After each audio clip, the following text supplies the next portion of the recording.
Assalamualaikum warahmatullahi wabarakatuh.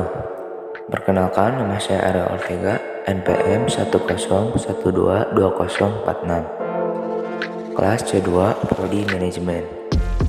Kali ini saya akan mempresentasikan mengenai makalah yang telah saya buat, yaitu makalah tentang rencana bisnis atau business plan. Hal yang harus kalian tahu sebelum membuat usaha atau sebelum membangun usaha, alangkah baiknya kita untuk membuat rencana bisnis atau business plan. Yang dimana dengan membuatnya rencana bisnis, usaha yang kita buat atau usaha yang kita bangun itu akan lebih terstruktur, teratur, dan akan lebih berkembang. Membuka usaha baru tidak mungkin tanpa ada rencana sebelumnya. Rencana harus ada meskipun sederhananya secara tertulis. Namun, wirausaha baru di negara kita banyak yang tidak mau ataupun mungkin tidak mampu segan menulis rencana tertulis tersebut karena berbagai alasan. Perencanaan yang tidak tertulis pasti sudah ada rekayasa dalam pikiran, yaitu suatu rekayasa secara sederhana tentang jawaban dari berbagai pertanyaan antara lain usaha apa yang akan dibuka, mengapa memilih usaha tersebut, di mana lokasinya, siapa konsumennya, dari mana sumber modalnya, dan sebagainya. Langsung saja ke pembahasan. Di poin pertama itu ada profil penulis, yaitu profil saya sendiri.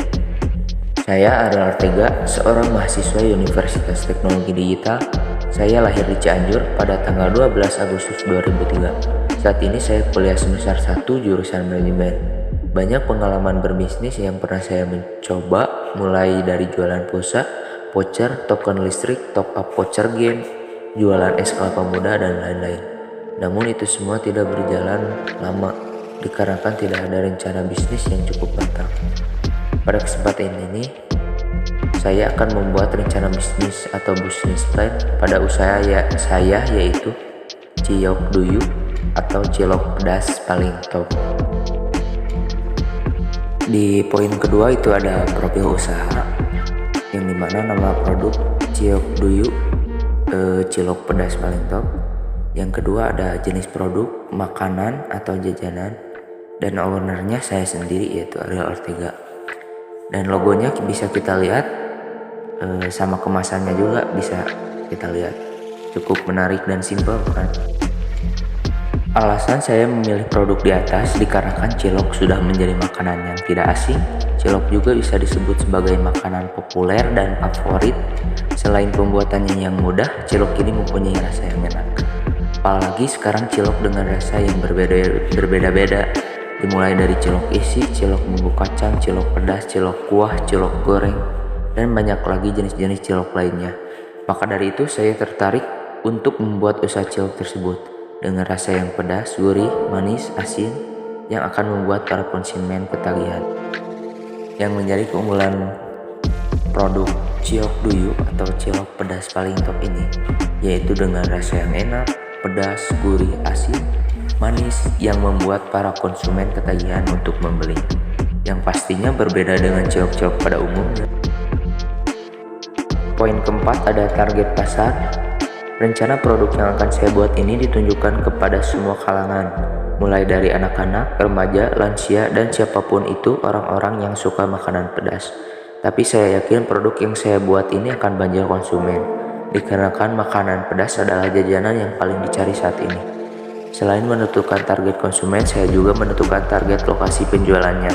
Lokasi yang saya tentukan tentunya lokasi yang ramai dikunjungi banyak orang, mudah dijangkau, lokasi mudah terlihat, memiliki luas tempat yang ideal, dan tentunya harus tetap memperhatikan lingkungan usaha di sekitarnya. Di poin selanjutnya ada harga pokok penjualan atau HPP, yang dimana di tabel pertama itu ada lembar biaya bahan baku. Pertama-tama kita bisa memasukkan semua bahan-bahan baku yang kita butuhkan untuk membangun usaha tersebut.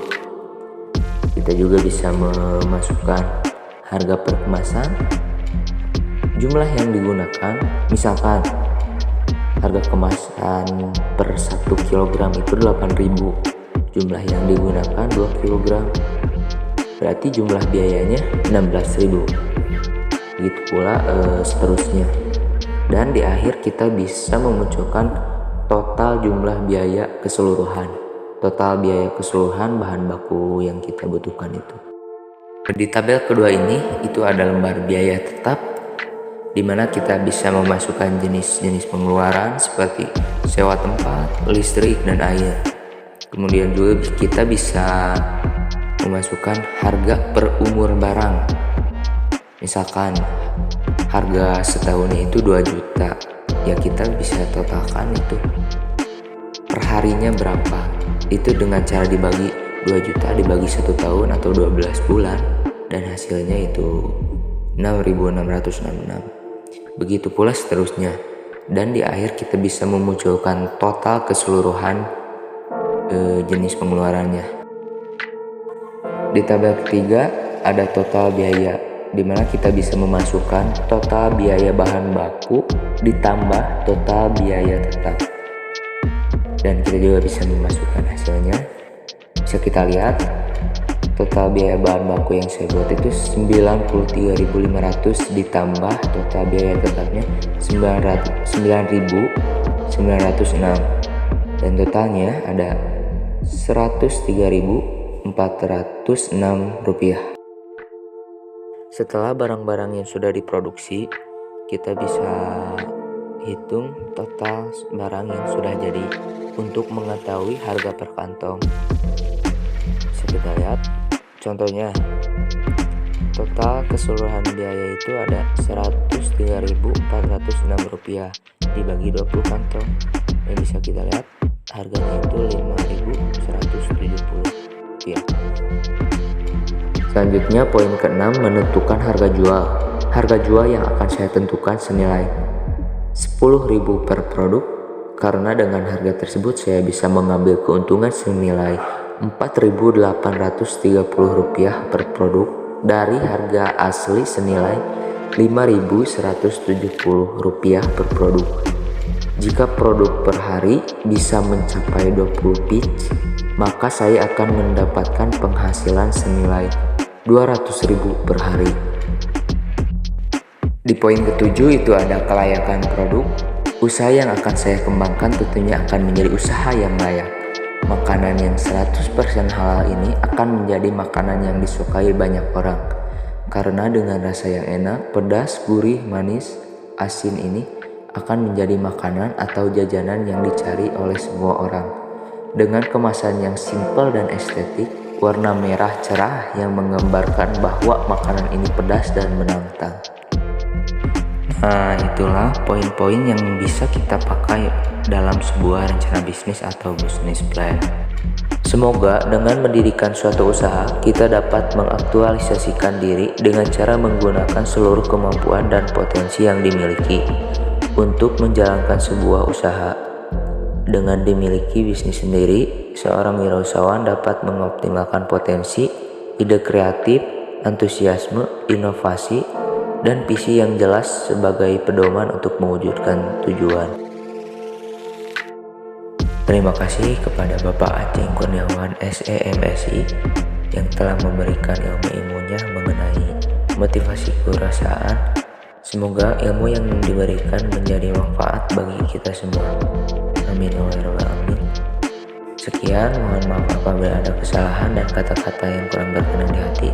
Saya akhiri, wassalamualaikum warahmatullahi wabarakatuh.